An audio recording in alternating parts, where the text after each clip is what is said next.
কিডন্যাপারের বাড়িতে মেহেকে উদ্ধার করতে গিয়ে শেহজাদ এবার সম্মুখীন হলো দাউদ খানের লোকদের সঙ্গে। শেহজাদ যেন কল্পনাও করতে পারেনি যে কিডন্যাপারের বাড়িতে সে দেখতে পাবে দাউদ খানের লোককে। রীতিমতো যেন শেহজাদ আশ্চর্য হয়ে গেল এবং মনে মনে কল্পনা করতে লাগলো, তাহলে কি এটা দাউদ খানের চক্রান্ত? দাউদ খানের লোকের ইশারায় কি এই বাইদা মহিলা তার মেয়েকে কিডন্যাপ করেছে? কিন্তু যেমন কথা তেমনই কাজ। সমস্ত কথাবার্তা বাদ দিয়ে বাইদা মহিলাটির সঙ্গে যেন তর্ক বিতর্কে জড়িয়ে পড়ল এই শেহজাদ খান।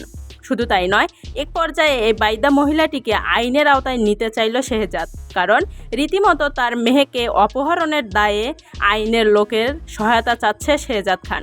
কিন্তু আইনের লোক তো শেহজাদের ওপর দিয়ে কোনো কথাই বলতে পারবে না, কারণ শেহজাদ এখন আর গোলাম নয়, শেহজাদের সম্পূর্ণ স্মৃতি ফিরে এসেছে। যে কারণে বাইদা মহিলাটি শেষ পর্যন্ত গোলামের হাতে পায়ে ধরল এবং তিনি সমস্ত সত্য জানিয়ে দিলেন শেহজাদকে। এটা যে তিনি দাউদ খানের লোকদের পরামর্শে করেছিলেন, এ গোপন সত্যটাও শেহজাদের কাছে স্বীকার করে নিল এই বাইদা মহিলাটি। হ্যাঁ বন্ধুরা, এমনই পর্ব আসতে চলেছে দুনিয়া টাকার গোলাম নাটকের সামনের এপিসোডে, যেখানে শেহজাদ অসুস্থ শরীর নিয়ে বস্তির এই বাইদা মহিলাটির পুরো বাড়ি ঘেরাও করলো নিজের মেয়েকে উদ্ধার করার জন্য। কিন্তু ঘরের ভিতর ঢুকতে না ঢুকতেই শেহজাদের চোখে পড়ে যায় দাউদ খানের লোককে। দাউদ খানের লোক যে ওই ঘরের ভিতরে থাকবে তা যেন কল্পনাও করতে পারেনি শেহজাদ।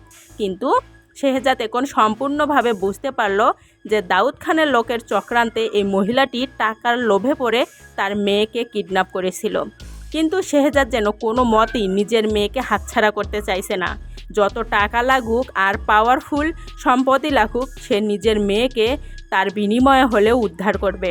যে কারণে বাইদা মহিলাটির সম্পূর্ণ ডিমান্ড শুনতেও রাজি হলো শেহজাদ।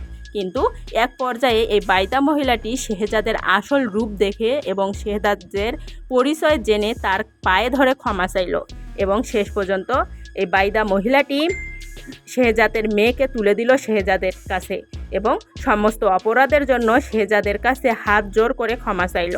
তো বন্ধুরা, ধামাকা সম্পূর্ণ এপিসোড আসছে দুনিয়া টাকার গোলাম নাটকের সামনের এপিসোডে, যা হতে চলেছে অনেক দুর্দান্ত এবং ইন্টারেস্টিং কিছু টুইস্ট। আপনাদের জন্য আরেকটি নতুন ভিডিও আনবো, যেখানে আপনারা জানতে পারবেন কি ঘটতে চলেছে দুনিয়া টাকার গোলাম নাটকের সামনের এপিসোডে এবং ঋতু গোলামের সম্পর্ক কি স্থায়ী থাকবে নাকি ফাতেমার সঙ্গে নতুন করে সম্পর্ক শুরু করবে। নতুন এপিসোডটি দেখতে পাশে থাকুন। ধন্যবাদ।